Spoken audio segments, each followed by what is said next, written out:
आज मैं एक ऐसे मंदिर पे आई हूँ जिसका रहस्य सुनकर आप भी हैरान हो जाओगे। जहाँ पे माता को फूल फल नारियल नहीं बल्कि चटपटे प्याज भजिया मिर्ची भजिया का भोग लगाया जाता है। आज के सफर में मैं लेकर आ गई हूँ एक अद्भुत और रहस्यमय मंदिर का यात्रा। चलिए शुरू करते हैं। सबसे खास बात यह इस मंदिर की भक्त अपनी मनोकामना चिट्ठी में लिखकर माँ धुआंवती को चढ़ाते हैं। कहते हैं कलयुग में माँ धुआंवती माता हर सच्ची प्रार्थना सुनती है। क्या आपको पता है पूरे भारत में माँ धुआंवती माता का मंदिर 2 ही जगह पे है, मध्य प्रदेश के दतिया में और दूसरा हमारे छत्तीसगढ़ के बिलासपुर के चिंगराजपारा में स्थित। आज मैं इसी चमत्कारी स्थान पर खड़ी हूँ और मैंने यहाँ दर्शन ही नहीं किए बल्कि यहाँ के खास लोगों से मिली भी हूँ। लेकिन सबसे बड़ा रहस्य तो सुनिए।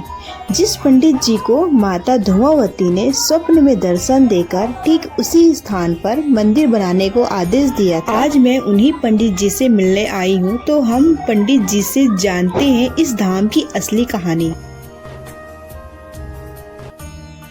महिला जो होते हैं शादीशुदा, वो ज्यादा श्रृंगार के साथ नहीं आ सकती, जैसे ज्यादा श्रृंगार नहीं करती। इस मंदिर में मतलब प्रवेश नहीं करते ज्यादा, क्या कि माता जी विधवा स्वरूप में है। हाँ। उनमें सफेद साड़ी चढ़ते हैं, सफेद साड़ी सूपा मिर्ची भजिया दाल चावल और जो अपना इच्छा मनोकामना है चिट्ठी में वो लिख के डालते हैं। चिट्ठी में लिख के डाल देते हैं। 7 हफ्ते मनोकामना पूरा हो। कितने दिन में? 7 हफ्ते में। 7 हफ्ते लोगों का ऐसा मान्यता है। हाँ जी।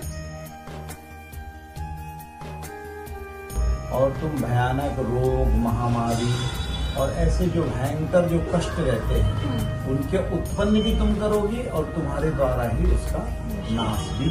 सतयुग में ही एक ऐसी घटना भी घटी जब माता जो है सती को जो है जब बहुत ज्यादा क्षुधा भूख लग रही थी तो भगवान शिव और माता सती जो है बैठे हुए थे। तब बार बार जब भगवती सती के द्वारा भगवान शिव से कहने के पर भी भगवान शिव ने जब ध्यान नहीं दिया तो भगवती का शरीर जो है एकदम काला और काला पड़ जाने के बाद में जैसे वृद्ध लोगों का शरीर होता है वैसे ही हो गया और वो अपनी भूख को मिटाने के लिए भगवान शिव को ही खा गई। जब भगवान शिव को ही खा गई तो फिर भगवान शिव जो है वो उनके शरीर से जो है धुआं बन करके बाहर आ गए।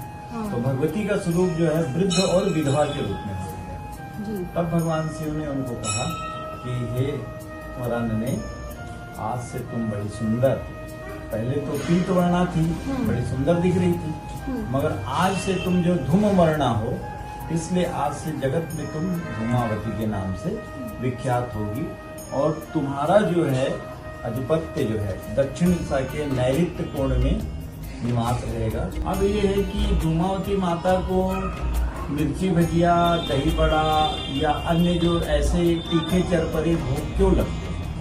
तो 1962 में जब भारत चीन युद्ध हुआ तो उस समय हमारे भारत की स्थिति इतनी अच्छी नहीं थी कि वो युद्ध सहन कर सके। उस समय राष्ट्र की चिंतन करते हुए दतिया के स्वामी जी महाराज जी ने, जो कि माँ भगवती के बहुत ही उच्च कोटि के साधक थे भारतवर्ष में उस समय, तो उस समय उन्होंने माँ का आवाहन किया, माँ धूमावती का, और उन्होंने जो है उस यज्ञ किया, धूमावती सर्वेश्वर यज्ञ किया। उसमें भगवती धूमावती तीसरे दिन प्रकट हुई और प्रकट होकर के स्वामी जी से कही कि स्वामी जी क्या आदेश है, आपने क्यों बुलाया?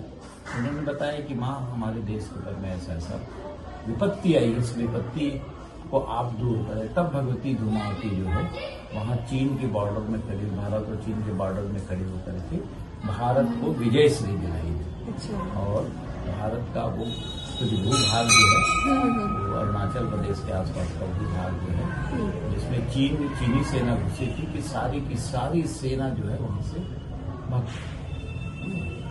उस समय से फिर महाराज जी ने वहाँ पर धूमावती की स्थापना की। तो ये भयानक विपत्ति को दूर करने वाली भी है, क्योंकि ये जो तामसी देवी है इसमें शराब मांस बलि इत्यादि चलता है, परंतु हम लोग इस यहाँ पे सात्विक जगह बना करके रखे हैं। तो महाराज जी ने कहा था जिस समय हम लोग वहाँ दीक्षा लेने गए थे, शिक्षा लिए वहाँ, तो जब हम लोग वहाँ साधना रखते तो महाराज जी ने कहा कि जीवन में कभी भी इस प्रकार का यहाँ पे मतलब ये मत करना। उसकी जगह में लहसुन प्याज और उड़दा दाल, है ना, इन सब चीजों का सामान बना करके माँ को तीखा, वैसे भी वृद्ध लोग को तीखा बड़ा अच्छा लगता है, तो चटपटा अच्छा लगता है, तो इस प्रकार का भोग लगाना और माँ जो है इस भोग को प्राप्त करके भी खुश हो जाती है। कुछ ही दिन पहले 2-3-4 लोग आए थे दिल्ली से, उन लोगों ने शायद मतलब वहाँ से पोस्ट के माध्यम से भेजा था। हाँ, पोस्ट किया था वहाँ से, तो वो यहाँ आया था, तो हमने जो है माँ के पढ़ते तो नहीं, हम सोफा में रख देते हैं। तो अभी आए थे उन लोग, पूछते भी कि ये कहाँ पे है ब्रह्मा। वीडियो अच्छा लगा हो तो लाइक शेयर सब्सक्राइब जरूर करें। मिलूंगी नेक्स्ट यात्रा पे। जय माता दी।